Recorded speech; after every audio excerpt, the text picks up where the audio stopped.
Educate अंजाम solution में बहुत बहुत स्वागत है। आज हम लोग इंडियन पॉलिटी के नए सब्जेक्ट कौन सब्जेक्ट अभी हमने पीछे जो है समितियाँ ली थी। जिन लोगों ने मेरा वीडियो नहीं देखा है वो जाके भारतीय संविधान की जो समितियाँ हैं वो वाला वीडियो देख सकते हैं। वो इंडियन पॉलिटी की प्लेलिस्ट में आपको मिल जाएगा। तो ज़्यादा देर ना करते हम शुरू करते हैं। एक रिक्वेस्ट है आप लोगों से, जिन लोगों ने मेरा चैनल सब्सक्राइब नहीं किया है वो लोग सब्सक्राइब कर लें और बेल आइकन को प्रेस कर लें, ताकि उनको नए नए नोटिफिकेशन जो भी हमारी वीडियो आएंगी वो आपको मिलते रहें। तो शुरू करते हैं। अनुसूचियाँ। भारत के मूल संविधान में 8 अनुसूचियाँ थी। हमारा मूल संविधान जब बना तो उसमें जो अनुसूचियाँ थी वो 8 थी। ठीक है। वर्तमान में आज अगर हम देखेंगे तो हमारे पास हमारी जो है वो 12 अनुसूचियाँ हैं। ठीक है। पहले कितनी थी? 8। कितनी है? 12। तो जो पहली अनुसूची है वो हमारे राज्य और संघ क्षेत्र संघ क्षेत्र से संबंधित है। दूसरी अनुसूची जो है वो भारतीय संघ के पदाधिकारियों को मिलने वाला जो वेतन है, भत्ते हैं, पेंशन है, उन सबसे संबंधित है। जो तीसरी अनुसूची है वो भारतीय संघ के कुछ पदाधिकारियों की शपथ और प्रतिज्ञान के प्रारूप से संबंधित है। जो चौथी अनुसूची है वो भारत के राज्यों, संघ राज्य क्षेत्रों जैसे कि दिल्ली है, पुडुचेरी है, के राज्यसभा में प्रतिनिधित्व का विवरण है, उनसे संबंधित है। प्रतिनिधित्व राज्यसभा में जो प्रतिनिधित्व का मतलब है कि हर राज्य से राज्यसभा में कुछ सीटें होती हैं। जैसे अगर आप उत्तराखंड से देखेंगे तो 3 सीटें हैं। जैसे उत्तर प्रदेश से देखेंगे तो आप 30 के आसपास आई थिंक। तो सब जगह से अलग अलग सीटें हैं, तो इसी से सब जगह का जो प्रतिनिधित्व है राज्यसभा में वो जो है वो चौथी अनुसूची में बताया गया है। पांचवी अनुसूची जो है वो SC ST यानी कि अनुसूचित क्षेत्र अनुसूचित जनजाति के प्रशासन नियंत्रण के बारे में संबंधित है। छठी अनुसूची जो है वो जितने हमारे पूर्वोत्तर के राज्य हैं ज़्यादातर, जैसे असम है, मेघालय है, त्रिपुरा है, मिजोरम है, उनका जो जनजातीय क्षेत्र का प्रशासन के बारे में, यानी कि उनको कुछ स्पेशल राइट्स हैं जो जिससे वो अपने जो केवल और केवल इन राज्यों को दिए गए हैं। तो उनका कैसे प्रशासन होगा, कैसे वो जनजातीय क्षेत्र का जो प्रशासनिक व्यवस्था है वो कायम रहेगी, उसका जो विवरण है वो सब छठी अनुसूची में दिया गया है। सातवीं अनुसूची जो है वो केंद्र और राज्यों की शक्तियों के विभाजन से संबंधित है। यानी कि जो केंद्र और राज्य के बीच कौन कौन सी शक्तियाँ हैं जो केंद्र के पास रहेंगी, कौन कौन सी शक्तियाँ हैं जो राज्यों के पास रहेंगी। तो ये जो डिवाइडेशंस है, यानी कि जो विभाजन है, वो जो है सातवीं अनुसूची में बताई गई है। अब इसकी 3 अनुसूचियाँ हैं। सातवीं अनुसूची में अगर आप जाएंगे तो इसके अंदर 3 सूचियाँ हैं, जैसे संघ की सूची, राज्य की सूची, समवर्ती सूची, संघ सूची। इस अब इन जैसे 3 सूची है, ध्यान से देखिए, दोबारा समझ लीजिए इस चीज को। जो सातवीं सूची है उसमें है केंद्र और राज्य में शक्ति का विभाजन है। अब इसमें भी 3 सूचियां हैं, यानी कि अनुसूची के अंदर 3 सूची। ये जो अनुसूची है इसके अंदर कितनी सूची है? ये 3 सूचियां हैं, जिसमें पहली आपकी आ गई है संघ सूची, दूसरी आपकी आ गई राज्य सूची, तीसरी आपकी आ गई समवर्ती सूची। अब जो संघ सूची है उसके अंदर जो टोटल 97 यानी कि 97 विषय जो जब बनी थी शुरू में तब थे। आज इसमें जो विषयों की संख्या है वो 100 है, यानी कि 100 है, जिस पर कानून बनाने का अधिकार केवल संघ को है। यानी कि जो संघ की जो अनुसूची है उसमें जो कानून बनेगा वो केवल और केवल संघ बनाएगा, केंद्र बनाएगा। उसमें राज्य कोई भी कानून नहीं बना सकता। ऐसे 100 विषय हैं जो संघ सूची में रखे गए। फिर बात करते हैं राज्य सूची की। अब राज्य सूची की अगर हम बात करेंगे तो राज्य सूची में कितने विषय हैं? राज्य सूची में कुल 66 विषय हैं। आज जो वर्तमान में इसकी संख्या है वो 61 है। अब राज्य सूची में जो विषय रखे गए हैं उन पर कानून बनाने की जो व्यवस्था है वो केवल राज्य सरकार करेगी, यानी कि उस पर केंद्र का कोई भी हस्तक्षेप नहीं होगा। होता है किस तरह से वो अलग मैटर है, वो अलग सिचुएशंस है, उसको कभी हम डिस्कस करेंगे कि केंद्र राज्य के विषय पर कैसे कानून बना सकती है। ठीक है, वो अलग है। और उस केस में भी अगर आप थोड़ा सा मैं डिस्क्रिप्शन दे देता हूँ, अगर आप राज्य की किसी भी सूची में कानून बनाना चाहेंगे तो उसमें राज्य की मंजूरी जरूरी होती है, ऐसा थोड़ा सा है। और बाकी का डिस्कशन हम बाद में करेंगे कभी जब इसके विषय में विस्तार से चर्चा करेंगे। अब अगला जो है समवर्ती सूची की बात कर लेते हैं। समवर्ती सूची क्या होती है? सबसे पहले समवर्ती सूची वो होती है जिसमें हम केंद्र भी कानून बना सकता है और राज्य भी बना सकती है। कुछ ऐसे विषय होते हैं जिसमें दोनों को अधिकार देने पड़ते हैं। ताकि जब जरूरत हो, जैसे पर्यावरण है, केंद्र भी करेगी, राज्य भी करेगी, तो ऐसे विषयों को समवर्ती सूची में रखा गया। इसमें कुल 47 विषय थे, आज हम देखें तो इसमें 52 विषय है। तो जिस पर कानून बनाने का अधिकार जो है संघ को भी, यानी कि केंद्र को भी है, और राज्य को भी है। अब कुछ विषय हैं, जैसे पुलिस है, लोक स्वास्थ्य है, स्वच्छता है, प्रति व्यक्ति कर है, गैस है, कृषि है, रेलवे है,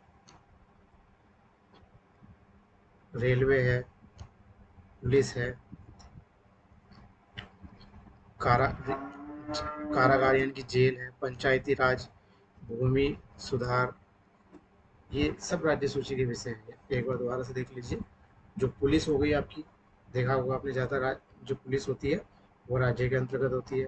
लोक स्वास्थ्य है,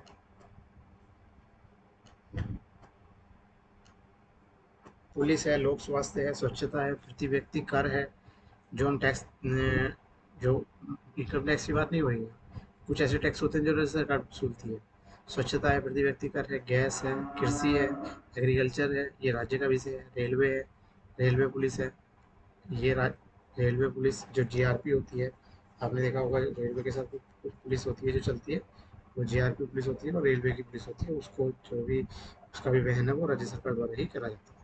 फिर जेल में जो जेल जिला कारागार होते हैं, ये पंचायती राज विभाग होता है, भूमि सुधार, जो जितने भी जैसे चकबंदी चलनी है, ये सब है। तो ये सब चीज़ें जो आप देखते हैं, जितने भी जैसे लेखपाल की, अब जब लेखपाल बनेंगे तो आप इन ग्राम विभाग में जाएंगे तो वहाँ पे भूमि से संबंधित कुछ जैसे खतौनी है, बनानी है, आपको भूमि का चकबंदी होनी है वहाँ पे। तो ये सारे काम जो है वो सब इन्हीं विभागों के अंतर आप देखेंगे करेंगे। तो पंचायती राज विभाग, भूमि सुधार, राज्य सूची के विषय, ये सब राज्य सूची के विषय। अब जैसे रेडियो हो गया, टेलीविजन हो गया, शेयर बाजार हो गया, डाक घर हो गया, बचत बैंक हो गया, जनगणना हो गई, बैंकिंग हो गई, बीमा हो गई, रक्षा, रेलवे, निगम कर, रेडियो, टेलीविजन, शेयर बाजार, डाकघर, बचत बैंक, जनगणना, बैंकिंग, बीमा, रक्षा, रेलवे, निगम कर, ये सारे के सारे संघ सूची के विषय। पहले हमने राज्य सूची के देखे थे, अब जो आपके सामने ये दिख रहे हैं, ये आपके जो है संघ सूची के विषय हैं। यानी कि जो शेयर बाजार जो आप देखते होंगे, ये सब इसके संबंधित कोई भी अगर कानून है तो राज्य सरकार बनाएगी। पोस्ट ऑफिस से संबंधित है राज्य सरकार करेगी, सेविंग बैंकिंग से संबंधित सरकार करेगी, बीमा से, रक्षा डिफेंस से संबंधित, रेलवे से संबंधित, है ना। आपके जितने भी रेडियो टेलीविजन, जितने भी प्रसारण होते हैं, अधिकार होते हैं, आपने देखा बीसीसीआई से, बीसीसीआई के नाम ब्रॉडकास्टिंग एक वो होती है, जन जो आपका सूचना मंत्रालय होता है। तो ये सब जो है केंद्र सरकार के विषय के अंतर्गत आते हैं, और इस कानून केवल केंद्र सरकार बनाती है। अब अगला देखते हैं, आर्थिक योजना, आपराधिक मामले, जनसंख्या नियंत्रण, गोद लेना, ये सब समवर्ती सूची के विषय हैं जो आप इस समय हाईलाइट हुए देख रहे हैं। आर्थिक योजना, आपराधिक मामले, जनसंख्या का नियंत्रण, गोद लेना, ये सब समवर्ती, यानी कि जनसंख्या पर नियंत्रण करने का काम केवल केंद्र सरकार का नहीं है, उसमें राज्य सरकार भी अपना कानून बना सकती है। गोद लेना, जैसे आप किसी को गोद लेना है, आर्थिक योजनाएं हैं, आपराधिक मामले हैं, जितने भी उन पर संबंधित, हम देखा हो कुछ ऐसे कानून होते हैं जो राज्य सरकार लागू करती है हर राज्य में, आपराधिक अपराध से संबंधित। केंद्र ने उसे नहीं बनाया, पर राज्य सरकार ने उसे बना रखा है, वो अपने राज्य में उस चीज़ को रोकने के लिए अपराध को, उस पर कानून बना रही है। अब अगली अनुसूची हम देखते हैं, हमने 7वीं अनुसूची में संघ सूची, राज्य सूची और संबंधित तीनों सूची देख ली। अब हमारी अगली अनुसूची है वो 8वीं अनुसूची है। इसमें क्या है, इसमें आपके भारतीय संविधान द्वारा मान्यता प्राप्त 22 भाषाएं जो हैं उनका उल्लेख किया गया है। शुरू में इसमें जो है मूलतः जो है 14 यानी कि 14 भाषाएं थी, बाद में इसमें 22 भाषाएं कर दी, यानी कि 8 भाषाएं बढ़ा दी गई हैं। अब इन भाषाओं को बढ़ाने के लिए, इनकी 8वीं अनुसूची हमारी भाषाओं से संबंधित है, और इसमें जो है इस समय जो है 22 है। जो पहले संविधान था उसमें 14 भाषाएं थी। अब इसमें कुछ अमेंडमेंट हुए जिसके थ्रू, ये क्वेश्चन वेरी इंपॉर्टेंट है, हर बार एग्जाम में आप पीसीएस दे लीजिए, आप आईएएस दे लीजिए, जो है ग्रुप सी लेवल दे लीजिए, ग्रुप डी लेवल दे लीजिए, रेलवे दे लीजिए, एनटीपीसी दे रेलवे दे लीजिए, या अदर एग्जाम कोई भी दे लीजिए, उसमें आपको ये क्वेश्चन ज़्यादातर मिलेगा कि किस अमेंडमेंट के थ्रू, किस संविधान संशोधन के थ्रू इन भाषा को जोड़ा गया, कौन सी ऐसी भाषा है जो इस अमेंडमेंट के थ्रू नहीं जोड़ी गई, इस तरह से कई घुमा घुमा के वो क्वेश्चन पूछ सकता है। तो ये क्वेश्चन बहुत ज़्यादा इंपॉर्टेंट है, इसको ध्यान से देखिएगा। तो 1967 में पहला अमेंडमेंट हुआ भाषाओं को लेकर, जो था 22 अमेंडमेंट संविधान संशोधन, जिसमें सिंधी भाषा को जोड़ा गया। सिंधी, कमेंट करके बताइएगा ये किस राज्य के अंतर्गत बोली जाती है सिंधी भाषा। 1967 में पहला अमेंडमेंट होता है। फिर 1992 में 71 अमेंडमेंट होता है, 71वां संविधान संशोधन, जिसमें कोंकणी, नेपाली और मणिपुरी, ये 3 भाषाएं जोड़ी जाती हैं। पहला वाला 1967 का 21वां संविधान, जिसमें सिंधी जोड़ी गई। 1992 का, जिसमें कोंकणी, नेपाली, मणिपुरी जोड़ी गई। 71 में संविधान संशोधन, जिसमें आप जो, एक मिनट,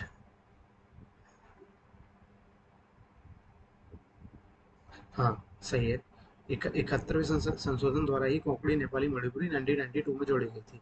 अब वर्ष 2004 की बात करते हैं। वर्ष 2004 में यहाँ पे जो है संथाली, डोगरी, मैथिली और बोडो, 2004 में ये 4, और अमेंडमेंट कौन सा था, 92 संविधान संशोधन, ये अमेंडमेंट था जिसके थ्रू हमने 4 भाषाओं को जोड़ा।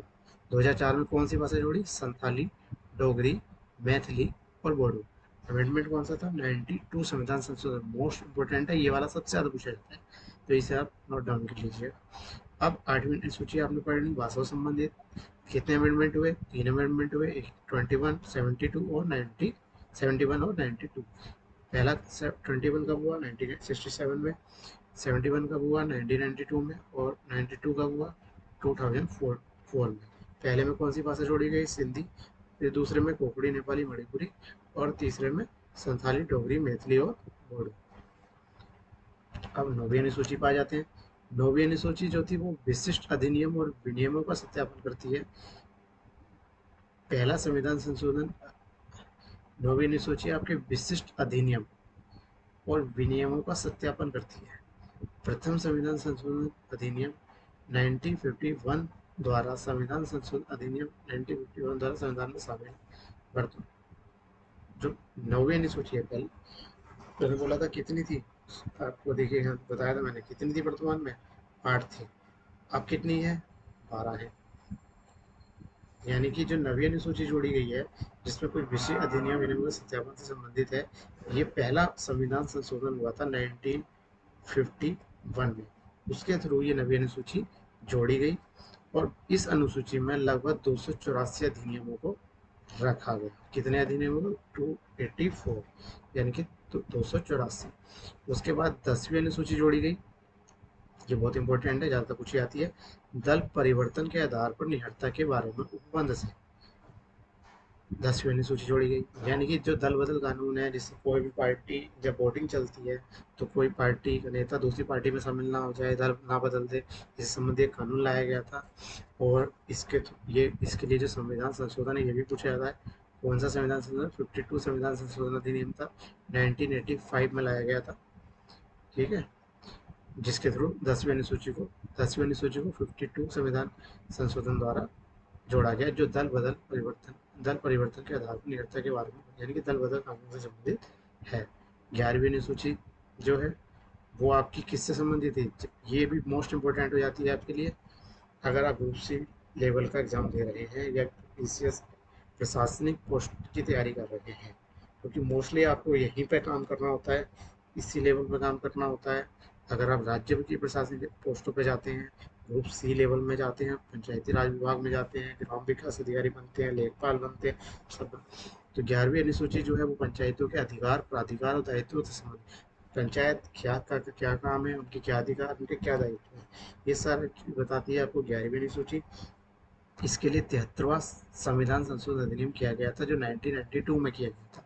ये बहुत ज़्यादा पूछा जाता है कि जो 11वीं अनुसूची जोड़ी गई वो किस संविधान संशोधन अधिनियम के तहत जोड़ी गई।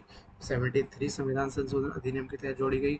1992 में ये अमेंडमेंट किया गया, जिससे 11वीं अनुसूची को शामिल किया गया। इस अनुसूची में कितने विषय रखे गए, तो इस अनुसूची में 29 विषय पंचायती राज विभाग से संबंधित थे। इस अनुसूची में पंचायती राज से संबंधित 29 विषय हैं। 11वीं अनुसूची के संबंधित है, पंचायती राज विभाग से संबंधित है, यानी कि ग्राम पंचायत से संबंधित है ना। ग्राम विभाग पंचायतों के अधिकार से, प्राधिकार से, दायित्व से। कौन सा अमेंडमेंट था? 73 था, 1992 में हुआ। कितने विषय रखे गए? 29 विषय। अब हम 12वीं अनुसूची की बात कर लेते हैं। तो 12वीं अनुसूची जो है वो नगर पालिका के अधिकार, प्राधिकार और दायित्व से संबंधित है। नगर पालिका, जो नगर पालिका से संबंधित है वो कौन सी है? 12वीं अनुसूची है। इसके लिए जो अमेंडमेंट किया गया वो कौन सा किया गया? 74। देखिए दोनों आए थे 1992 में। 73वां था और 74वां था। 73 और 74। 73 11वीं अनुसूची पंचायती राज विभाग से, 74 नगर पालिका से, नगर पंचायतों से। और इसमें शहरी स्थानीय निकाय से संबंधित 18 विषय। वहाँ कितने विषय रखे गए? पंचायती राज विभाग से संबंधित, पंचायती राज से संबंधित कितने विषय रखे गए? 29। और शहरी स्थानीय निकाय से संबंधित कितने विषय रखे गए? 18। तो ये भी पूछे जाते हैं। इसको आप एक एमसीक्यू सेशन हम चलाएंगे, जिसमें आप जितने भी आप ये पढ़ रहे हैं संबंधित कुछ क्विज होंगे, कुछ क्विज जो एमसीक्यू रूप में होंगे, जिसे आप दीजिएगा तो आपको जो आप पढ़ रहे हैं उससे संबंधित आपकी तैयारी हो जाएगी। अभी तो हम सिर्फ थ्योरी ले रहे हैं, बाद में इसके कुछ क्वेश्चन आंसर भी हम डिस्कशन करेंगे।